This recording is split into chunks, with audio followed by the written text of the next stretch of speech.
Tracking your forecast now, I'm Chief Meteorologist Amber Sellens, and we are in for another sunny day tomorrow. Things getting a little bit warmer. This gradual warm up throughout the week, finally taking us into the 80s tomorrow afternoon.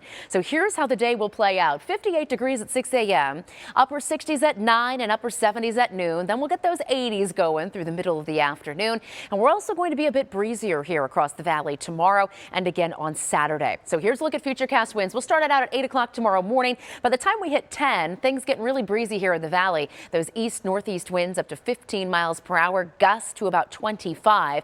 And then we go into the later afternoon hours. That's when winds will lighten up here across central Arizona. But they'll still be breezy up to the north and even a little bit windy out near Bullhead City at that point. For the Colorado River Valley spots of Bullhead City and Lake Havasu City, it's going to be 15 to 25 mile per hour winds throughout the day tomorrow and gusts closer to 35. We go into Friday night and a little breezy here and there, but overall things not too bad. We get into Saturday morning and here come those easterly breezes again for the Phoenix metro area.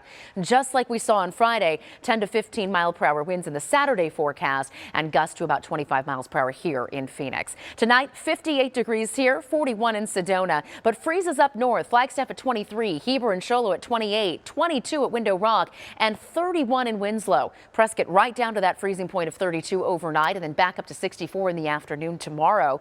We'll see highs in the upper 60s near Sedona, mid 60s in Payson, and in the 50s in our coolest spots up along the Mogollon Rim tomorrow afternoon. Here in the Phoenix metro area, lows tonight down into the 50s all across the board, from 52 in Santan Valley to 57 in Tempe overnight, and more of those 50s stretched across the West Valley in the overnight hours as well. Then highs tomorrow in the 80s, most spots at 84 or 85, which is still running a few degrees below the average of 90 for this time of year. Low pressure passing to our north is going to clear out to the northeast. High pressure builds in next, and that's going to send us up into the 90s as we start the weekend.